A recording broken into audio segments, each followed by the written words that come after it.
Enterprise Digital Podcast with Ian Aitchison and Barclay Ray, navigating the ever-expanding service management maze.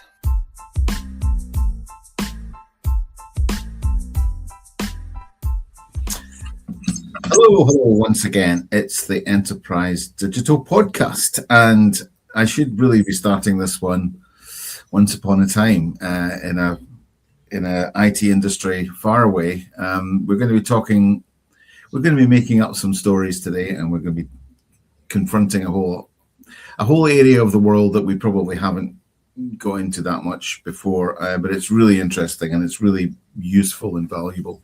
My name's Barclay Ray. I've been doing this for a while. Maybe I should just be retired somewhere, sipping a small sherry. Ian, you're much younger than me. You probably want to keep doing this forever, don't you? I'm not quite sure how to answer that one, Barclay. Yes, probably. Let's say probably. It's a Friday afternoon. It's sunny, and it's been a very long week, so that's why I'm maybe sounding a little bit forlorn. It's actually been a fantastic week, so I'm really looking forward to this podcast. Ian, you normally at this point would be furnished with all sorts of trivia. Bursting with trivia. Some with you this week? Yes, I do. Yes. Yeah, of course. Before we bring on our outstanding guest that I'm looking forward to a lot, I'm going to ask you a question, Barclay. Have you heard of cryptobiosis? I have, and I'm going to hear about it now. I've heard of things that start crypto, and that always makes me slightly concerned. Biosis sounds like a disease to do with biology, or I don't know. But no, enlighten me. Well, let me tell you a story, and that's a deliberate link to today's session. But let me tell you a story. Once upon a time, you were a little worm, worm in Siberia, and it got cold, and you fell asleep, and it got colder and colder, and you didn't wake up, you poor thing, and you slipped into what's called cryptobiosis, which is a form of cold-induced suspended animation. And then you woke up and you wondered how long you'd been asleep, and you were in a laboratory when you woke up.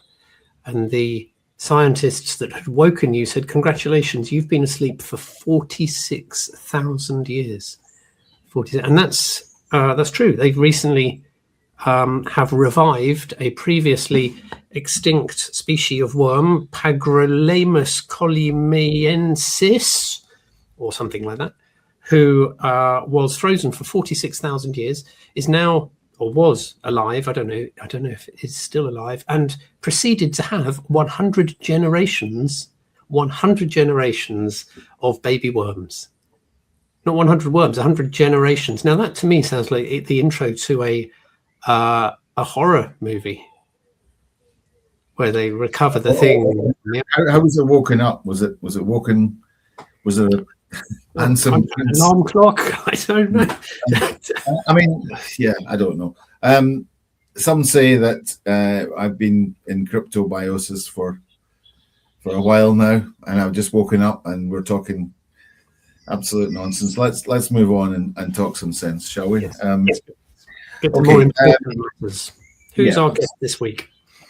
We have a fantastic guest this week, and if you bring Alistair into the picture, we will introduce. There he is, Alistair Reid-Pearson. Alistair, I have met and worked with you in the past, and I know that you have got lots of great experience, but also you diversify in terms of your literary pursuits. And we're recently at the Spark conference, which was great, and spoke about storytelling, amongst other things. Do you want to give us, those out there that maybe haven't met you, a little bit of an intro and background in terms of your career and where you got to, how you got to where you are now? That would just be helpful for our listener. That would be good. That'd be good.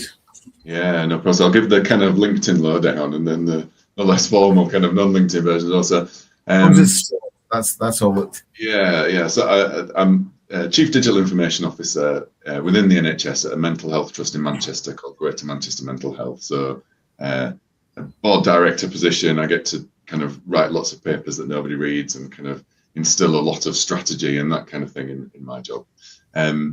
super interesting. There's lots of interesting services within mental health, from prison supports to talking therapies. Really front line in terms of the health of the nation at the moment is mental health. So really enjoying that. Definitely. Before mental health, I worked in specialist cancer care at an organisation called the Christie, which is a world-renowned cancer centre. I was CIO there for 5 years, looking at, we did all sorts of cool things around, we built a proton beam therapy centre in Minecraft. We did all sorts of kind of quite interesting, innovative things around data. Hang on. You built a proton beam generator in Minecraft. You can't just pass over that. Tell me more. So there's only 2 of these machines in the country, one at the Christie, one down in London, and it fires a proton, so a particle, at a cancer. So rather than a beam, which might kind of hit a whole bunch of other things you don't want it to hit, it fires just a particle which kind of targets the cancers. And the machine is the size of a 3-story building, so they just put a building around this machine just to give you kind of a context of how big it is.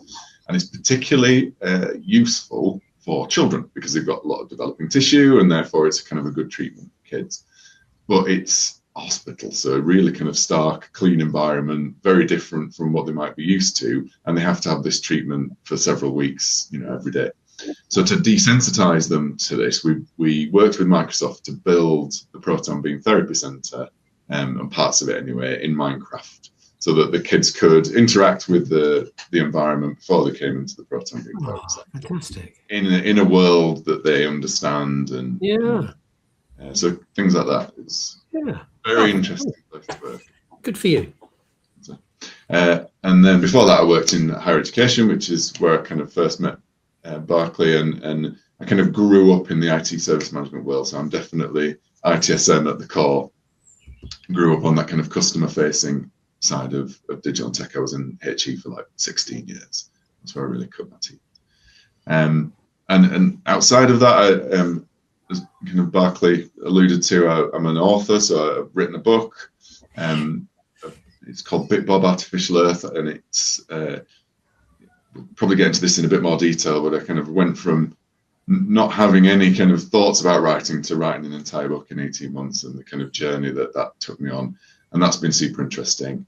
And I learned a lot about storytelling, about myself, about how to structure stories through that process of writing the book.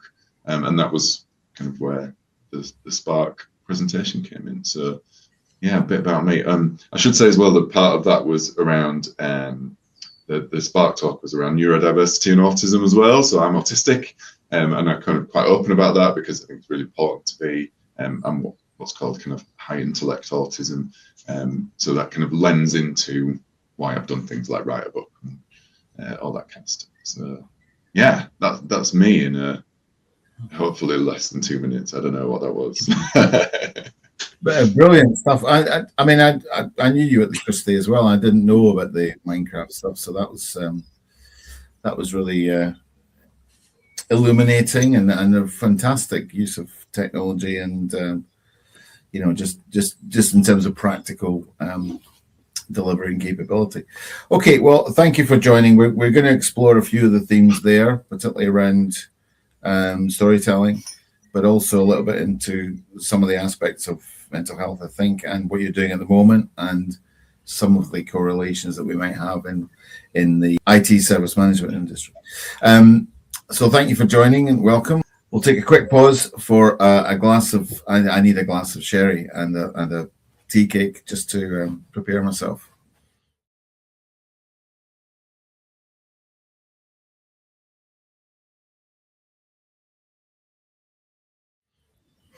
Okay, so we're introduced. Alistair, you're very welcome on our podcast. We're really looking forward to some of the discussion. Let's kick off with the storytelling angle, because this is an area that we hear a lot of, and I know both Ian and myself have got various inputs and aspects to this. I've certainly been using some of the ideas there for a little while in terms of how people communicate more than anything else. How you get the key points across. We're not very good at that in IT. Sometimes we talk a lot about what we do rather than what we need to communicate. But I mean, how did you come to that? Let's start with the book and what what drew you into that to do that outside of your existing work and so on. Then we'll go into how that's progressed for you. Yeah, so I'm one of those people, I'm one of those kids that always sort of lived in my head. So I always had a story going in my head and kind of loved to kind of think about different things, different worlds, and that didn't change as an adult. I don't think it does. I think that, you know, the kind of grown-up world of work takes over, but actually my creative mind kept going, and I always had some kind of story and ideas and kind of worlds in my head, but never thought about writing them down or kind of, you know, expressing those stories, I suppose, to anyone else, until I went to a couple of conferences and was actually inspired by the inspiring keynotes. This is I know, right? The first, there was two talks and a couple of weeks apart that really just kind of sparked that in me. And one was the guy who was the head of storytelling for Disney Pixar. So he'd written Toy Story and Monsters Inc. and all these really big stories that we know. And he was talking about stories and the power of stories and how, you know, generations upon generations are really impacted by some of the stories that he was involved with. But he gave me confidence to think that my story was worth telling, that actually, you know, the story that I had in my head was as valid as any other story, and you know, why not tell it? So that was one. And then, so immediately after, there was a chap, I can't remember his name, but he won Britain's Got Talent, and he was a magician, and he was in the army. So he was some soldier who did magic tricks. So it was quite a while ago that he won Britain's Got Talent. And he told his story about how he just wanted his moment in the spotlight. That was what he was chasing. He'd originally applied for Britain's Got Talent with a guitar, having not played the guitar, and was kind of shown the door. And he thought, well, what else should I try and do? So he thought, well, I'm going to try and do magic. I'm going to try and learn how to do magic. And just obsessed himself with doing that. Because he was in the army, he'd practiced tricks on, you know, people, these kind of colleagues within the army. Until the point where he got really, really, really good at it.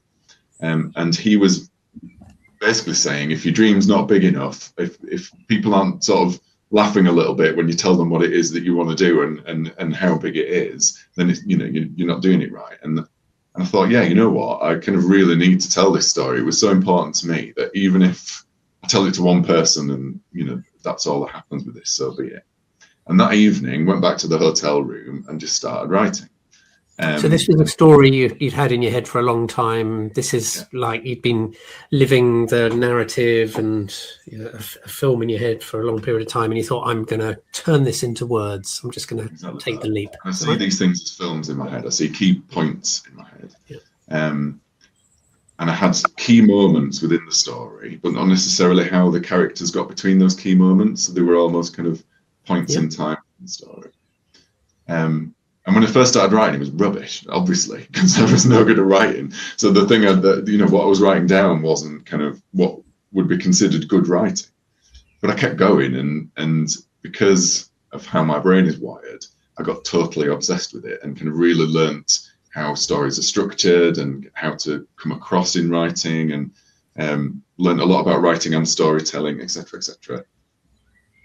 Until 18 months later, I'd written a whole book. And I still didn't know if it was any good or not, or whether anybody would care whether I'd written a story. And all I intended to do was kind of leave it on my computer and for it never to see the light of day. But once I'd written it, I think this is the same emotion I imagine with a lot of things. You really want to share it, actually. Really tentatively, like I didn't want kind of criticism. I really was very anxious about sharing my story and getting negative feedback. I had it professionally edited to start with, so worldly wise enough to know that there are lots of other people that are better at some things than I am. So I've done as much editing as I could, but off to a professional editor to make sure that it was good enough to be published. And then I published it. I just kind of put it on Amazon. You can publish it. Yep, self-published it. Because again, I was terrified of putting it to a publisher and actually just kind of this not being of good enough quality. Rejected, yeah. And then since then, it's just been an absolute roller coaster. So loads of really positive feedback, particularly from people who've got a neurodiversity. So clearly how I write really appeals to people who are neurodiverse, and that's been really well received. But people who've just loved the story, said it's really creative, and it's just been really empowering for me to be able to share that story and for that feedback to come back in terms of other people loving that story. And so now I'm obsessed to a fault in terms of really wanting to share it, and it's a passion of mine now to try and get as many people to read it, just because I love it so much, and I kind of I really want to share that experience with people. And I'm starting writing other stories. I've got other stories in my head, and yeah, so that's how it shaped out. So from 2 kind of conference presentations, and I'm not going to do anything about this, to suddenly you're a published author. Yeah, very strange. With a passion. So the Disney Pixar guy, because I mean, one of the things, and certainly one of the resources I have always used is the Pixar pitch slide. Did he talk about that? The simple, once upon a time, this happened, and this is what happened, and that, you know, it's like 5 or 6 steps, and that's it, kind of thing. Is it that kind of clarity that you got from that? Yeah, exactly that, and that my story fit that pattern. So I'm always looking for patterns in things. My brain works in that way. I always look for patterns, and I could see that the pattern fit. It was from his talk, that kind of structure was right. So I was like, right, okay, great. There's a structure. I can see the pattern. I can see how my story overlays onto the structure. Happy days. Let's give this a go. I think one thing that was really interesting from your session at the Spark conference was you were talking about storytelling, but in a business context as well, using stories to communicate difficult topics, using a sort of story arc to introduce characters and what happens to them, to let people understand. I'm trying to remember the experience of working with technology or in different situations. Is that right? Can you talk to us a little bit about how storytelling can help communicate, perhaps in a business context? Yeah.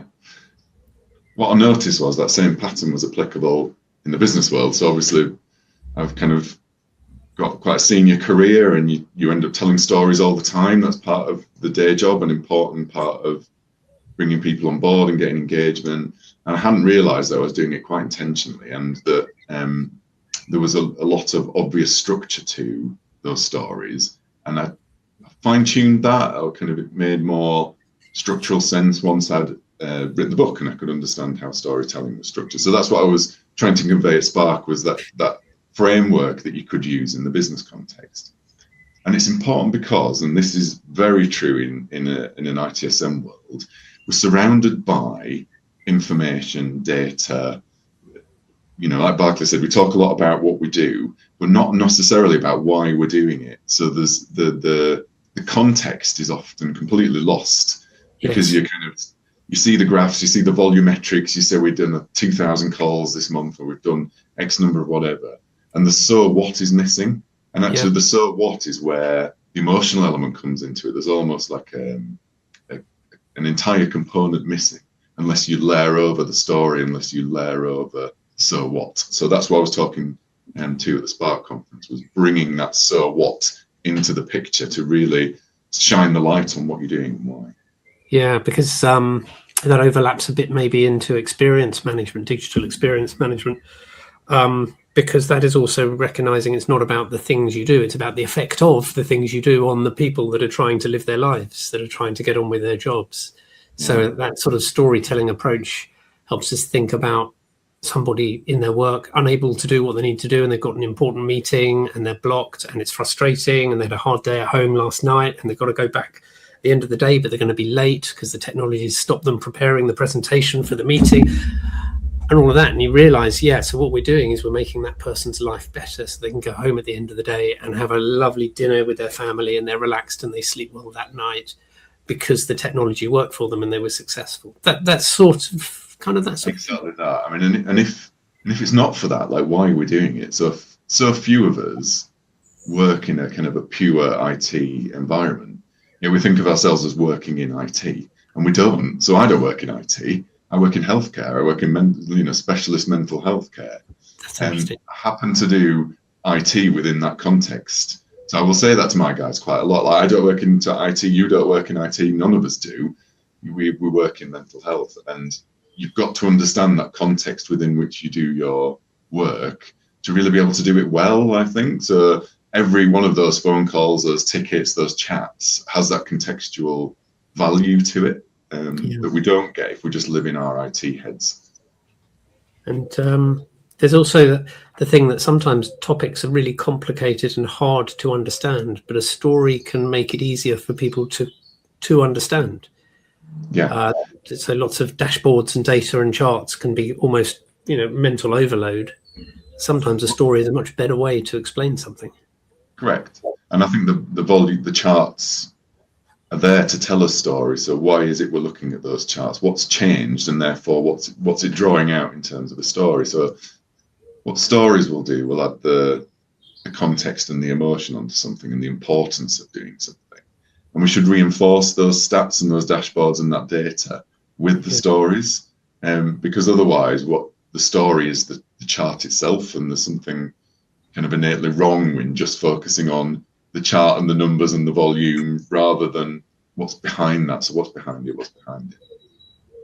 I think that's one of the things that for me has always been key. I mean, there's quite a lot to talk at the moment about how, because I think the whole challenge for the technology industry is making itself better understood and better integrated with wider business and organizational communities. And in order to do that, we need to step out of just talking about what we do and our stuff and be able to communicate it successfully to other people. And that's the challenge, I think. I mean, probably very few people go into IT or technology thinking that they're going to end up as storytellers or as marketeers or whatever, but they have to realize that. The thing that you also mentioned that I just wanted to pick up on, and for me has always been a bit of a game changer, was this idea that certainly in terms of communication and context, it's key, but also just in terms of kind of stickability, that if you just look at a lot of data, the chances of you remembering any of it are relatively small. But if somebody actually forces you to tell a story, you create a picture of it in your mind, and that is then imprinted and has more likelihood of actually landing with them because you've had to create your own version of it. I remember something years ago about that being, that's why we tell children stories at bedtime, because it's going to stick with them, Exactly that. So stories are how our brains process information. So our brains, we didn't go up in the caves kind of looking at, doing a kind of bar chart on how many kind of deer or bison we'd killed that day or whatever.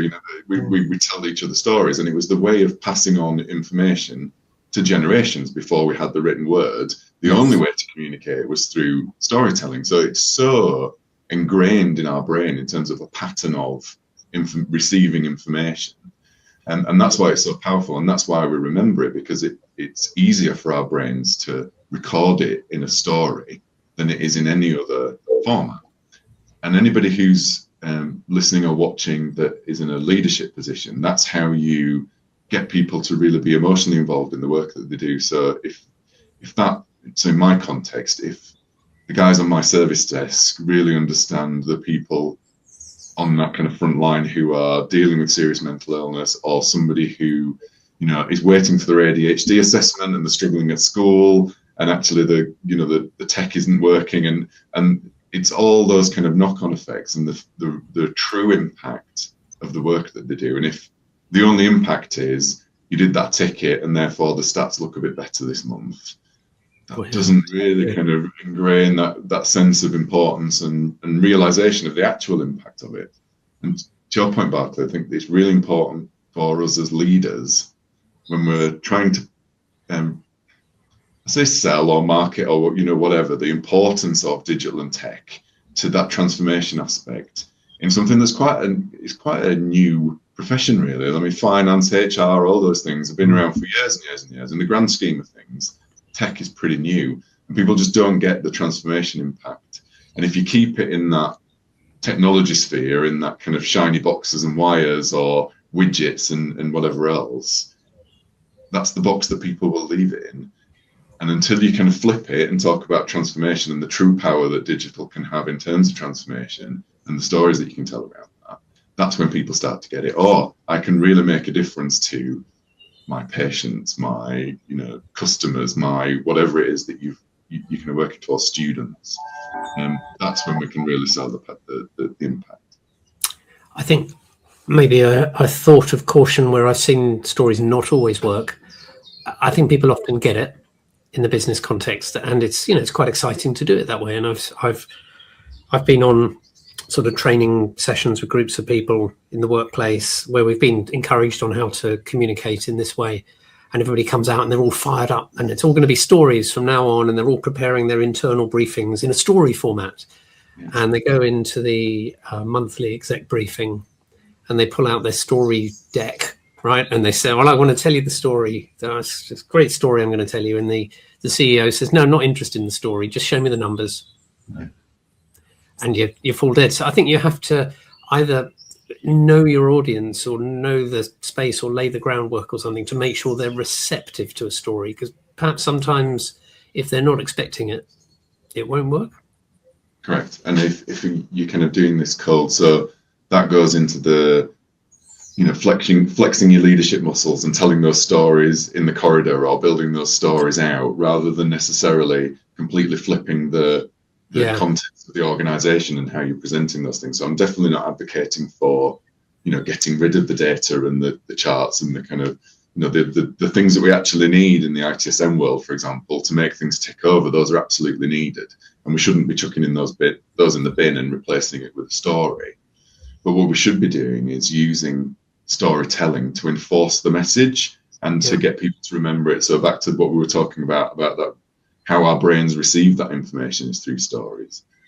So if they just want the numbers, that's fine. Give them the numbers. Don't flip it into a story and lose the point. I guess try and hit the target, miss the point, sort of thing. Yeah. But do reinforce what you're trying to show with the story. And if it's not landing, if there's a complete lack of understanding of the numbers, presenting the numbers again isn't going to suddenly fix that. Yeah. But presenting them with the story might get people to go, You need both. You need the numbers and the supporting story with the numbers, and you can almost switch between them. Interesting. Could that's really interesting stuff. Could we just move on a little bit, and particularly talking about the neurodiverse kind of world that that we're now being much more aware of and open about, and we're all talking about and so on. But you kind of mentioned earlier on in terms of writing the book that you had a way of writing it, or that you had people saying to you that it kind of spoke to them in their language.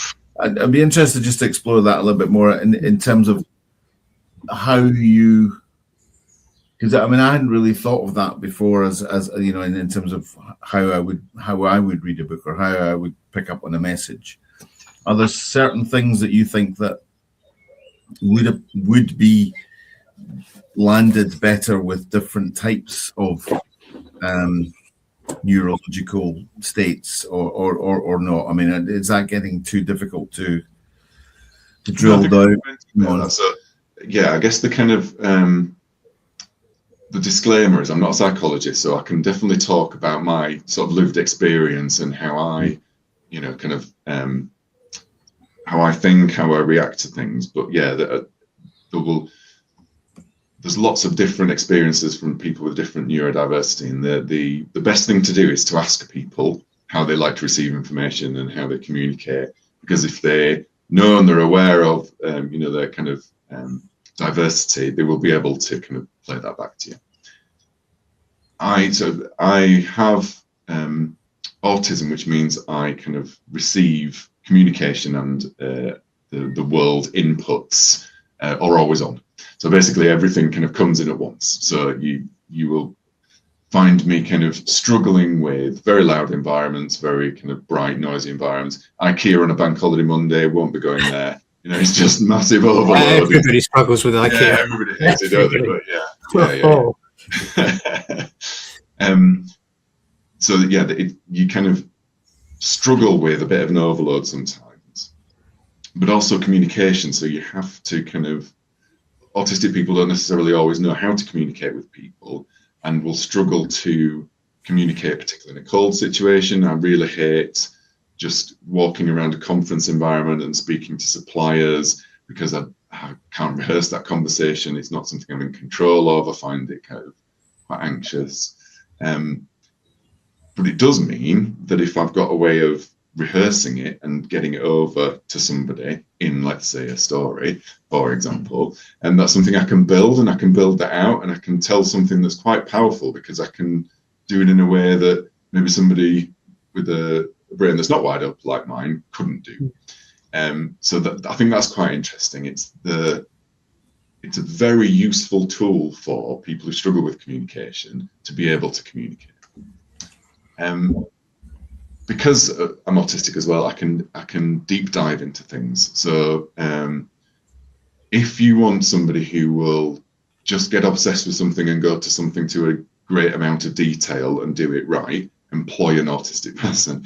I beg you, they are the best people to do coding and, kind of system setup and whatever, because if they get into something, they're in it, and they're in it, focus, obsessive focus, yeah, superpower, yeah.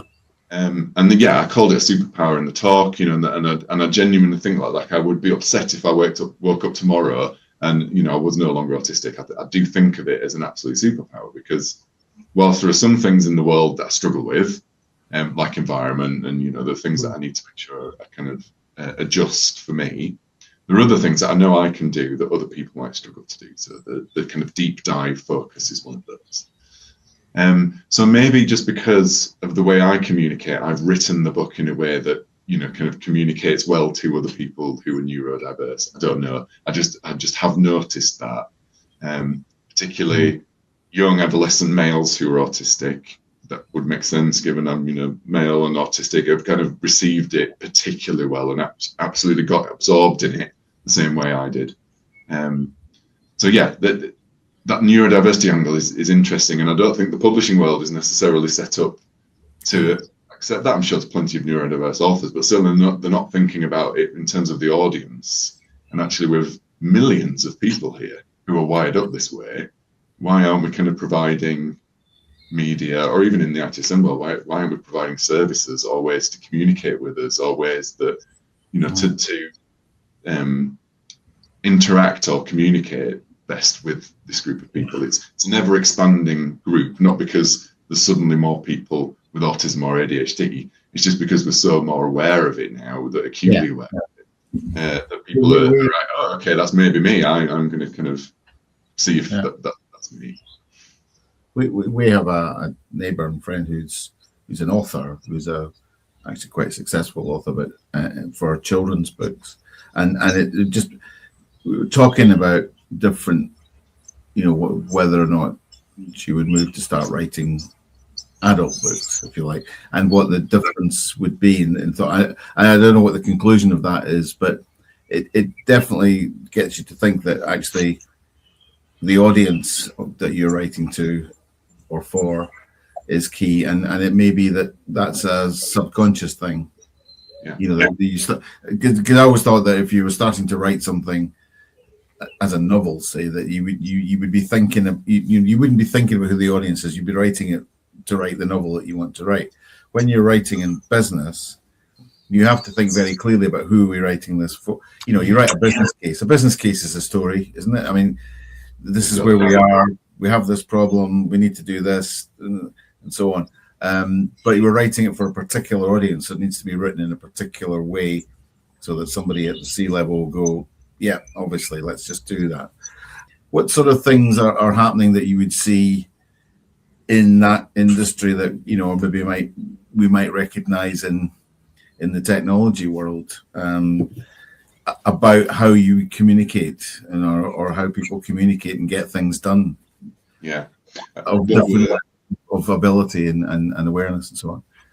Exactly. And what we're discovering is that that very formal way of communicating isn't actually terribly helpful for everyone. And you have boards and, kind of populations that don't receive that kind of information particularly well, actually, and it isn't easy to digest. So communication is definitely changing, and the use of AI is a really good example of this. Everyone's chucking stuff into AI, asking it to generate a formal board report, and they're awful things to read, aren't they? It's dreadful. Whereas they're absolutely appalling, and it's because it's kind of almost like a contrived version of years and years and years of how we've written things. So it's not AI's fault. It's not the large language model. It's just full condensed how it has been. Yeah. Didn't you slightly change the status quo there? I seem to remember in your presentation you were talking about how you had some fictional characters in a story. You were describing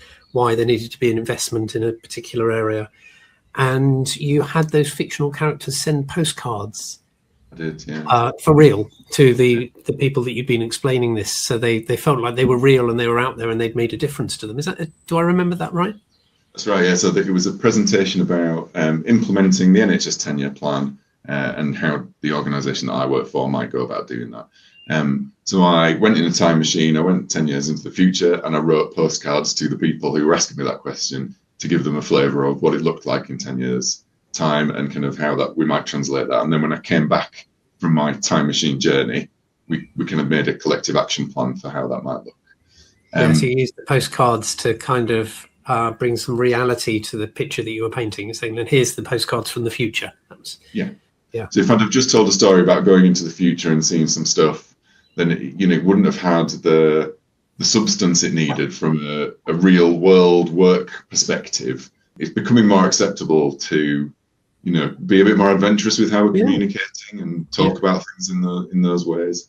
Because people are receptive to it. It's more interesting than reading a 50-page. And holding interest is important. From my background, I've always worked closely. I used to lead a group of sales engineers, solution consultants, pre-sales people that do fantastic presentations of complicated technology. And you talked about walking around a conference show floor. Right? And you see these people doing their little demonstrations of the products and trying to hold people's attention, and they're saying, look at our dashboard. And actually the really interesting demonstrations are the ones where they tell stories about people, and they're selling, you could be living in a life like this, your job could be like this, and look at the effect this has on this person. All fictional, but they're telling a story, and all the product that they're demonstrating is the medium that they use to tell that story, rather than look how shiny my feature is, because nobody cares about your shiny feature. What they care about is how awful is my job going to be tomorrow, and am I going to get promoted at the end of the month because I made somebody else's life better. And what I really value is, and this is really important, kind of flip side of storytelling, is people who listen. So what I want to do is tell my story to suppliers or to people who kind of trying to get across something to me in the market, for them to understand my story, and then be able to play it back and go, well, this is how we think we can work together. Because often, without hearing my story, they've no context. So you're seeing the shiny widget completely out of context. It makes absolutely no sense to me because it's out of context, and I'm just looking at it going, whatever. Why do I care? So listening to stories is as important as telling them, actually, and asking people, tell me a story. What is important to you? That's as important to listen as it is to tell you. The other one that you mentioned earlier was shift left in your industry. I just wondered if you give us a flavour of that, because that's something in the service management world we talk about a lot. But what does that mean in the mental health context? So within the NHS, there's a 10-year plan and there's 3 shifts. So there's analog to digital. So we talk about that a lot, like how do we shift from paper-based processes to digitizing processes?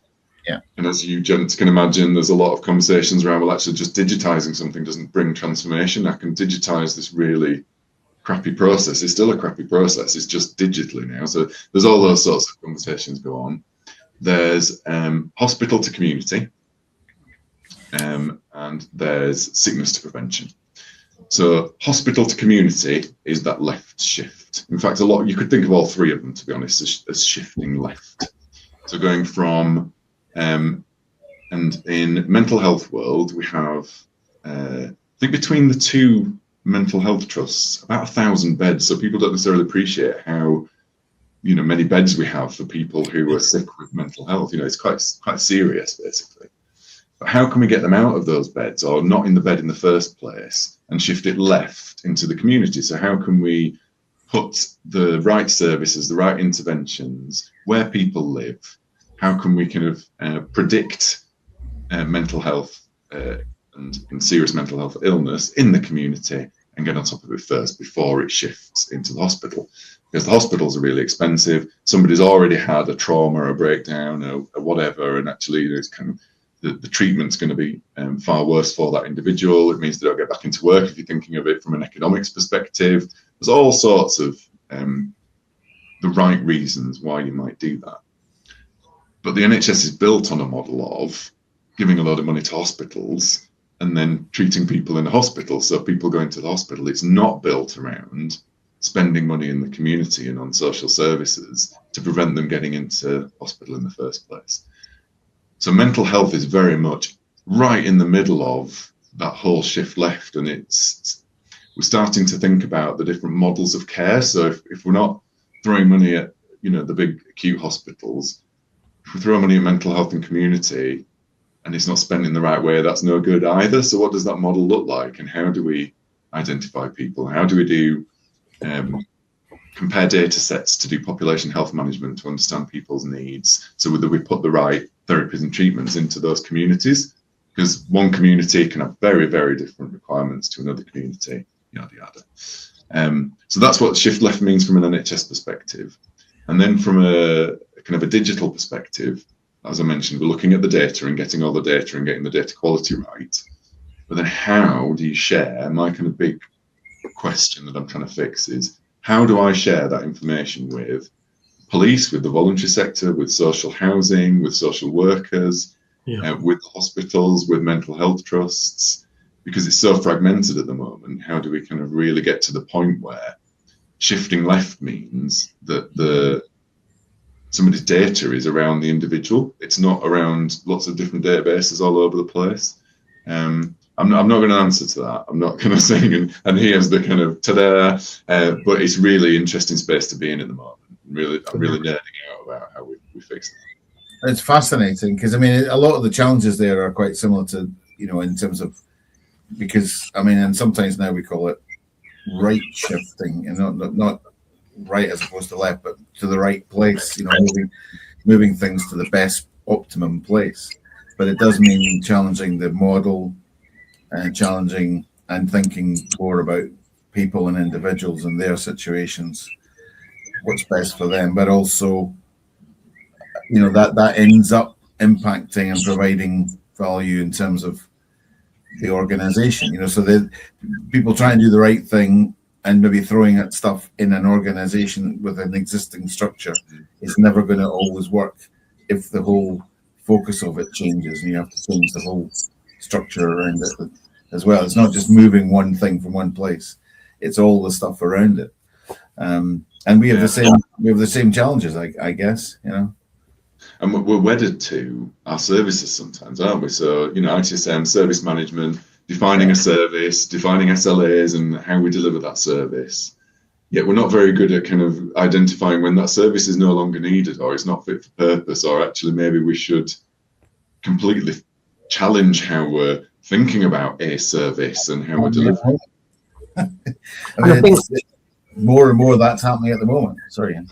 Sorry, I was just going to jump in and say, I think also there's something interesting there about what you said about moving from curing sickness to preventative. And I think there's a lesson that IT can take there, that moving away from being the hero, curing the sickness all the time. We don't want the sickness. We don't want things to go wrong. We'd much rather be doing preventative work. We'd much rather be stopping things from going wrong in the first place. And I think there's a big lesson there as well. There's a bit of a superhero complex, isn't there, in IT, in terms of, I kind of flew in and the thing was on fire and I put the fire out and I fixed it, and there's well done, you've kind of saved the day kind of thing. And actually we need to make it more boring, don't we, where we're kind of we're iteratively improving. Stability is the best thing, right? Nice and stable, and no crises, no heroes. We don't want heroes. Heroes are no good. Just a final question then, just looking at the time, Alistair, really interesting combination of things there. I mean, what are your thoughts in terms of how going forward storytelling and, you know, thinking in that way could further improve the way that we do things in the technology industry? What would you like to see, or what would you like to see developed to take some of that thinking forward? Yeah, and again, this is kind of my view, but this is coming from the kind of very human level. I think there's still a need with all this technology advancements for that, what we call human in the loop.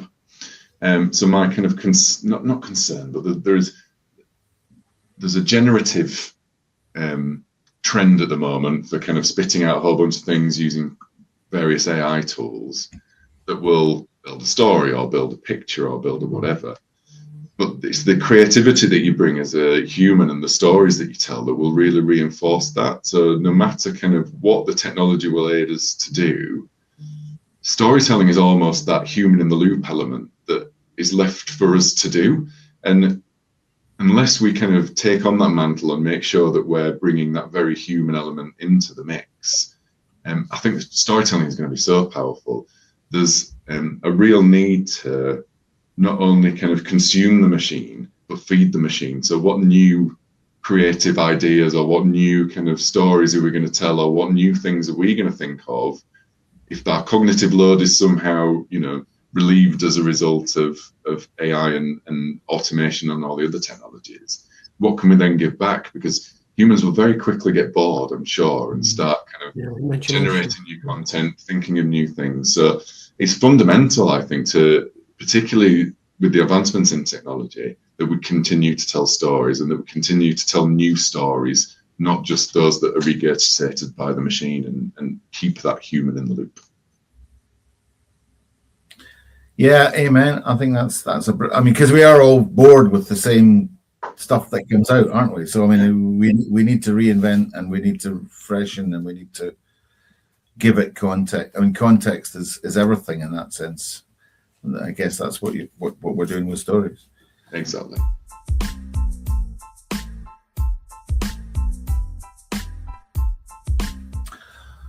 Okay, thank you very much. That's a really good point to end on, I think, Alistair. Thank you for that. Okay, I think that was a really fascinating discussion, and one I really liked, you know, a lot of the aspects in that and around the value of storytelling and the application of it and the practical side of it, and really interesting to hear those perspectives on the you know, sort of mental health and neurodiversity as well. So thank you very much. Alistair, how do people get hold of you? Where can they find you? So if you want to kind of go down the rabbit hole of my book world and BitBob and all those kinds of things, BitBob Books or BitBob Official on any kind of TikTok, Instagrammy type things, and you'll find me. I write under the pen name AJ Bywater, because Alistair Reid-Pearson sounds like a Tory politician, so I didn't think it was very good for a pen name. So we remember that. So AJ Bywater is my pen name. And I'm on LinkedIn as well, so I would love for people to connect on LinkedIn. Tell me about storytelling, or ask questions, or tell me about a time they've told a story. Please feel free to do that. Just find me. You can find me there.